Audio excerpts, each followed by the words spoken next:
Today, we're gonna do something different, something that I've never done before. I actually had somebody send me a chart and they had some issues today. They lost some money and they just really wanted to kind of get some feedback, and I get a lot of emails. But I thought that this email was relevant to a lot of people out there who are trading with small accounts who might be having the same exact problem as this guy. So I wanted to make this video to help him. Let's get into it. I'm gonna pull up the chart here and take a look at the trades that he made today and how he can improve his entries, exits, and all that fun stuff in this video. So make sure you stay tuned.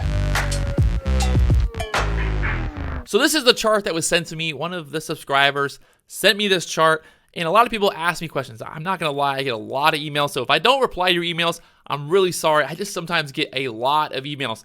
And I'm not trying to act like I'm super famous or anything like that, but I do get a lot of emails. People ask me questions, things like what broker to use, how much money to spend, what's wrong with my day trading, how can I make more money? So I get a lot of different emails, but today I got this email from a long-time subscriber. He's having some problems with his day trading. He sent me this chart. He said, man, I've already blown up 4 accounts. I don't know what I'm doing wrong. Can you please help me? Can you help me?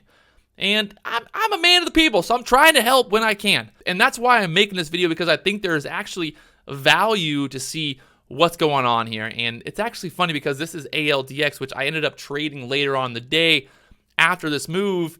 Let's just take a look here. I think right off the bat, I'm pretty sure everybody who's watching this video, now that it's, hindsight's 2020, you can see what he did wrong. And I'm sure the comments down below are like, yeah, well, everyone's going to be a Warren Buffett here. But let's just talk about what he did wrong. And again, I want to stress that I am not a day trading expert by any means. Every single day that I day trade, I'm learning something new. I learn something new every day. There's always new challenges. There's always new things to learn. And I think that's really the best way to approach day trading. Because at the end of the day, there's just always going to be new things happening that you need to adapt to. You need to learn. And you need to just see the different patterns and stuff like that. Honestly, this looks exactly like the type of trade I would have made a year ago. Or maybe, 3 or 4 months ago. This is the exact setup that I would have traded, no doubt about it. And now it's interesting to look at this and be like, wow, this was what you used to do, and this is how you used to lose money. The guy that submitted this chart, he has a small account. He's blown up his small account multiple times. First off, it's really hard with a small account because what happens? Let's say you start with $1,000, and then your first couple days, you lose $100. So now you're down to $900. So right there, you're losing a lot of buying power. So if you're using 6 times buying power, you're losing $600 worth of buying power. So it makes it that much harder to gain back that profit. So every dollar that you're losing is almost like losing 6 times that amount. It might not seem like a lot to lose $100, but if you have a $1,000 account and you lose $100, it's going to be much harder to gain that $100 back. There's going to be issues with getting filled, with technical problems, with platform problems, and that's just kind of the nature of the beast. That was one of my big issues. In the past, I had a lot of broker issues, a lot of problems getting filled or getting out of a bad trade, a lot of just weird things happening, and that was always kind of my kryptonite. I always had problems. I would be up, I'd have a great day, and then all of a sudden I get stuck in a trade, stuff like that. And I'm not trying to bash those offshore brokers, stuff like that, but you have to understand when you're trading with a small account, every dollar is so important. If you lose $100, it's basically like losing $600. And that's why I think a lot of people that trade with a small account trade very similar, because what they're doing is they're buying the breakouts and then they're trying to get a quick scalp and they're getting out. They're buying the breakout, getting out. But here it's pretty simple and pretty clear of what the issue was. First off, how do stocks move? How do stocks move? In waves, right?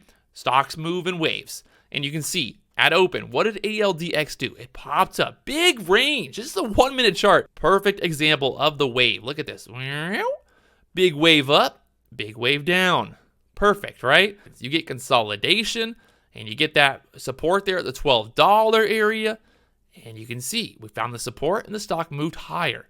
Where would have been the best entry here? Obviously, hindsight's 2020. I'm not trying to be a hindsight trader, but looking at this chart right now at open, where would have been the best entry? You can't see the rest of the pre-market, but ALDX was much higher pre-market. So this was not a breakout over high of day there above $13. So that was not the clear entry. The clear entry, if you really were like, I want to go long in this stock, would have been buying down here off that $12 bounce after that big washout, buying that washout. That's one of the things that I found recently is I feel much safer buying these washouts into support instead of buying the breakouts over resistance, because a lot of times those breakouts sometimes just pull right back down on you and you end up getting out for a loss. And then what happens? The stock moves higher. So it breaks out above the resistance and then pulls down there below support, but you already bought above the breakout. So when it does pull back, what do?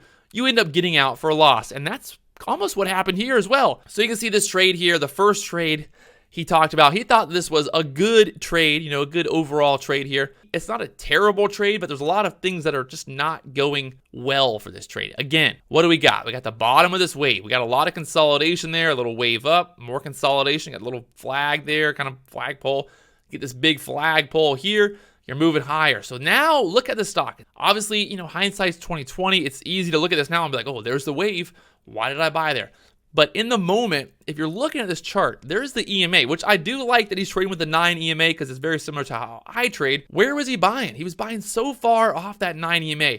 You can see a lot of my videos now. Where am I buying at? I'm trying to buy off the bounce off that 9 EMA. That 9 EMA is just a good spot to look for an average area to buy, that support area. And I kind of feel bad because he bought there for the breakout over that 1380. It pushes up there all the way to 1430. After he sold at the bottom of that candle. So he got in there for the breakout. He held through this and then ended up getting out right there. He might have bought as this was pulling back. That could have been what was happening there. He could have bought as this was pulling back a little bit there. And then he got out basically, right there, kind of break even. It looks like maybe 10 cents. So he's risking 10 cents there. He ended up getting out at the bottom of this candle. The stock then moved up there to 1430. So in hindsight, was he wrong to buy there? I think yes, because it was so overextended off of the EMA and then just overall with this move. Buying down here, I think would have been a lot better entry just because you have that previous kind of support there at the $12. And then maybe, buying above this resistance there at the $13 area when this kind of broke out, because you can see once this broke out, you got that big spike in volume up there to the 1420. So a nice move once this thing did break out, but buying in the middle here is just not the safest place to buy. Now you can see later on that same buy off of that support area, off of the EMA, even if he just would have waited, he would have had more confidence because he would have seen, okay, if he was buying in this area there at the 1360, 1370, he could have seen that there was that support there. The stock is consolidating. It's moving higher. The volume is consolidating. We had this big spike in volume. Now the volume is consolidating. Okay, perfect. It would have been a little bit easier, even though we had this little bit of a drop right there. But I think the big issue here is that he just bought a little bit overextended and then ended up getting out, risking that 10 cents. And like I said, he's got a small account, so he's trading very conservative. He's trading with the idea of risking 10 cents to make, 30, 40 cents here. And a lot of times it's so hard. It's so hard to get that 40, 50 cents. It's difficult. It's difficult to time it and to get that perfect move all the time. And that's one of the big troubles of trading with a small account. And you can see here, buying the breakout over $15. Again, the wave moved higher. He bought at the top of that wave. Again, it's easier to see the waves in hindsight here, but what was going on there? Look how overextended this was off of the 9 EMA.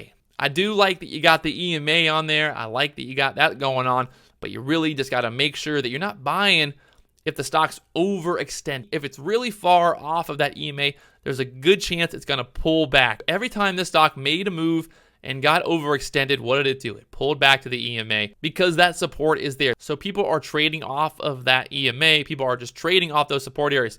So we had that consolidation there and the move higher. So really, at the end of the day, the big lesson here is to make sure that when you are entering a trade, looking at the support, looking at the EMAs, where is that support? Really just figuring out where that support is, looking at the overall wave. Where has the stock really made a big move? You can see here green, green, green, green, green.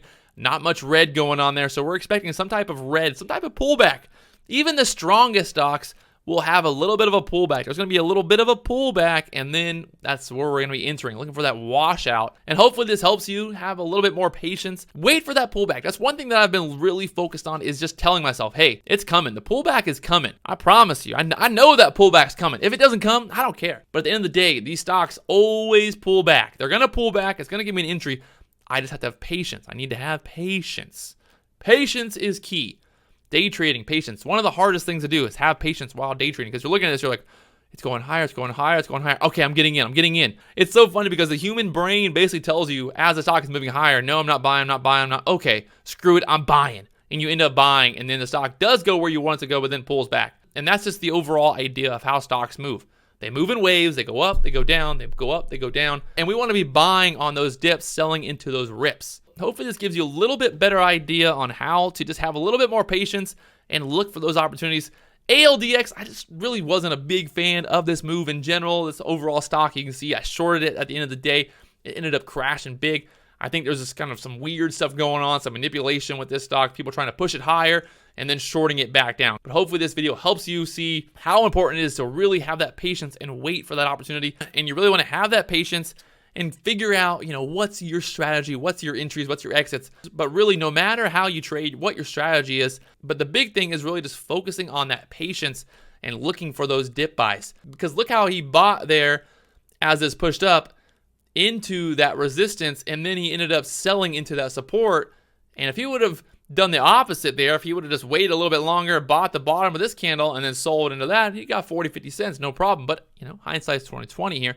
And kind of almost the same setup there. You could have bought that dip off that bounce there at the 14.50 and sold up there at 14.90 and got that 40 cents right there. Buying that overextended move over $15, seeing that how overextended it was there off the EMAs, and just that consistent move higher, there's a good chance the stock is going to pull back at least to the bottom of this trend. You can see kind of that trend there.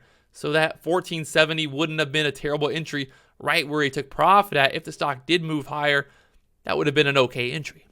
There it is. Hopefully this helps everybody out there who might be trading with a small account and having some problems just with their entries and just battling that small account life. It's hard. The best advice really is just having patience, not trying to force trades, and remembering that every penny counts when it comes down to trading with a small account. There it is. I'll talk to you guys later on.